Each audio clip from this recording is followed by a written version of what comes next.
Há mais de 250 anos, durante o reinado de Wenchang, 1723 a 1733, da dinastia Qing, diz-se que houve um incêndio no templo Shaolin, quando esse estava sob o sítio de soldados do governo Manchus. Esse incidente originou duas histórias diferentes, passadas adiante por dois grupos de pessoas na China. Uma história que é difundida entre a sociedade secreta Triade diz que o controle do templo Shaolin era dirigido por altos oficiais do governo Manchus, notadamente Shan Man-yun, Wang Chun-mai e Chung King-shui. Eles foram ajudados pelos defensores do templo, notadamente cujo o nome era Namingwei. Então, vocês observam que a história do templo, cada um conta uma história diferente, tá? Então, a gente está tentando seguir esse relato da história do Shaolin, tá? Por fontes, mais ou menos, não vamos dizer 100% oficiais. A gente fez uma pesquisa, traduziu alguns livros do inglês. Primeiro traduzimos com um amigo meu do chinês para o inglês, e do inglês foi traduzido para o português, tá? Então, aqui veja que a gente está tentando relatar um pouco da história que foi contada, que conta pelos mestres de Kung Fu, tá?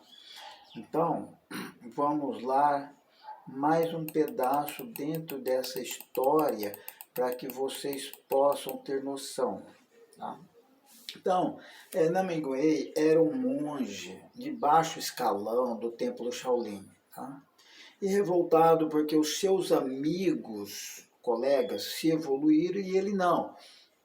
Tudo tem um motivo, tem um porquê. Por que Namingwei não evoluiu e os outros evoluíram?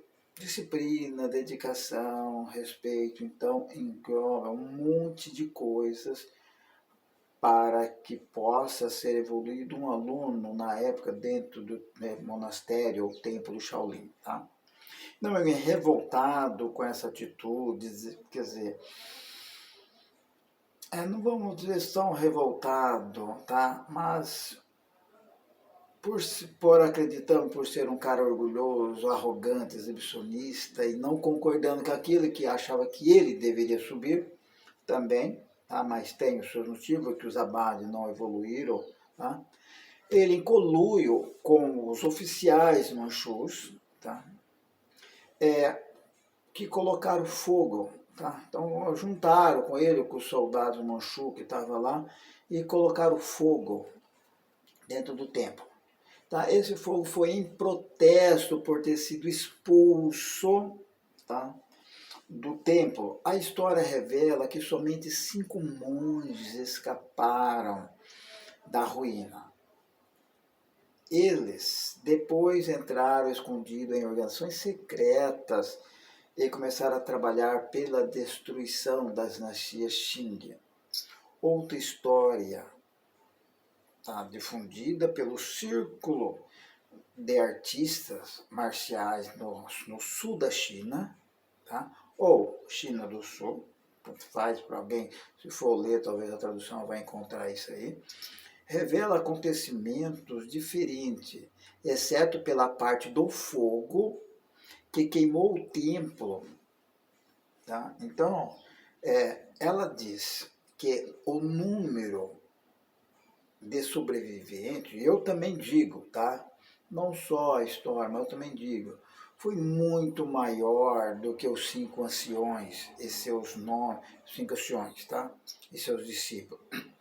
Porque vocês imaginam um templo que existia só monges lutadores, tá? Já que seria uma tropa reservada para que, se o imperador precisasse, tinha. Existia uma média de 5.000 monges. Então vocês analisam que é muito monges dentro de um templo só preparado para uma eventual necessidade do imperador daquela época.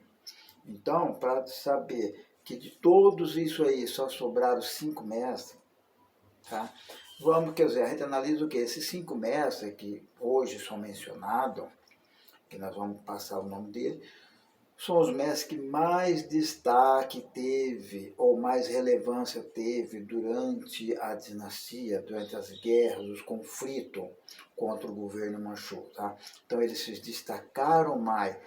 Os demais que sobreviveram ficaram quase todos no anonimato. Ou a história não deu tanta ênfase em seus nomes. Esses 5, sim, que mais se destacaram, tá? E mais pra frente a gente vai tentar explicar para vocês isso aí, tá bom? Então, seguindo essa história, tá? Vamos voltar lá atrás, por ter sido expulso do templo, a história revela que somente 5 mestres escaparam da ruína.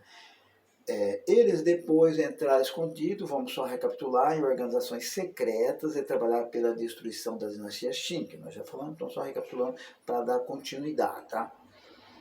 Outra história difundida entre os círculos das artes marciais do sul da China revela que o acontecimento diferente, exceto por parte do fogo, tá? Que queimou o templo. Tá? Então a gente vê que a gente voltou um pouquinho lá atrás para falar. Tá? Ela também disse que o número de sobreviventes foi maior que 5 anciões, como a gente estava comentando. Tá? E seus nomes foram completamente esquecidos ou não mencionados pelas triadas. Então, 5 anciões foram, de fato, divulgados nomes com intensidade pela sociedade secreta, tá? E outros simplesmente deixaram de lado. Tá? Mas o porquê? Tá? Talvez esse seria mais interessante. Quer dizer, que como a gente falou, fizeram mais coisas, mais acontecimentos, entraram em mais conflito com o governo local. Tá? Então, isso deu aquela ênfase para que os nomes deles fossem marcados na história. Então, vocês vê que para o nome de um mestre, de alguém ser marcado na história, ele tem que fazer muito para que aquilo aconteça. Tá? E esses 5 mestres, seus discípulos, como a gente já conhece na história, já de língua portuguesa mesmo, que eles foram os percursores, vamos dizer assim, do Kung Fu. Tá? Mas brigaram pelo povo, mas se revoltaram contra o governo para ajudar os povos mais sofridos, mais humildes, quer dizer, contra o governo. Tá? Então isso deu uma relevância muito grande em seus nomes, que você a gente vê a história geralmente Fong Sayuk, tá? E de outros mestres. Vamos falar Fong Sayuk, que hoje a mídia, o cinema mais divulgaram, tá? Que é Wong Fei Hung e muitos outros. Então isso que nem um exemplo que nós vamos dar início também, quer dizer, dar aquela ênfase mais aprofundada daqui para frente, dentro do estilo Yin-Chan. Então veja que a gente, tudo isso aí, a gente está falando desde os primeiros vídeos que a gente começou a postar, dessa nova parte filosófica, do Kung Fu, filosofia do Kung Fu, a gente está tentando explicar para chegar dentro da criação do estilo Yin-Chan, tá? Usado dentro do tempo Shaolin, a técnica de Shaolin, que a Mui transformou no novo sistema, no estilo Yin-Chan. Então, você veja o círculo que a gente tem, a volta que a gente tem que fazer, o círculo que a gente tem que fazer, para chegar na base, como surgiu o Yin-Chan, como foi, o porquê, tá? Que nasceu-se um novo sistema de Kung Fu. Então, a gente tem que ver lá atrás quem foram os grandes mestres, o porquê que eles se destacaram, tá? Dentro da história, dentro da história marcial chinesa. Então, como a gente falou, Fong Sayuk teve várias aventuras, tá? Dentro da China, em combate contra os soldados generais da dinastia Qing e contra muitos opressores, tá? Lá que atacavam o povo mais humilde da China, lá revoltoso, ou aquelas cobranças absurdas de imposto, imposição, porque eu sou o governo, eu posso impor. Tá? Então, tudo isso fez com que esses mestres, que nem Myohi, Pakmei, Fontotak, Chenxi, que tem muito a ver, lá na frente a gente vai ver que ele tem o seu bracinho dentro do Inchan também, não só o Amui, mas ele também tem a sua participação dentro do Inchan, tá? Que nem, se a gente pegar, vamos pegar na história, a gente vai falar sobre o marido do Inchan, Leng Bokchao, que também trouxe do Shaolin as facas não nasceu dentro do Inchan, nasceu fora. Então ele também trouxe de fora para dentro do Inchan, tá? E normalmente, pelo que a gente acredita na história, foi do estilo Pakmei, tá? A sobrancelha branca do tigre, que praticava na época. Então, acreditamos que seja, tá? Que hoje o Hungar também tem essa forma, não a forma do Inchan, mas a forma das facas. Então, veja que para criar o Inchan vem muitas influências do Shaolin para nascer um novo sistema de luta, um novo sistema de combater a maldade do governo Xing, tá? Então isso tudo vai nos levar a um novo conceito, uma nova visão dentro de um novo sistema, do nascimento de um novo sistema de luta, que hoje é mundialmente famoso, tá? Então, veja que a gente falou um pouco da destruição de Shaolin, para que vocês entendam. No próximo vídeo, a gente vai falar já do nascimento de um novo sistema de luta chinesa, tá? Que esse novo sistema vai dar a origem para o Inchan, ok? Então, nesse vídeo a gente agradece vocês por ter assistido. E no próximo vídeo a gente vai começar a falar então desse novo sistema.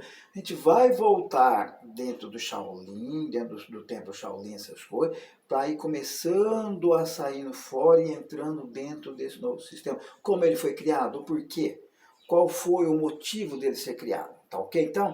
Então, nesse vídeo a gente fica por aqui.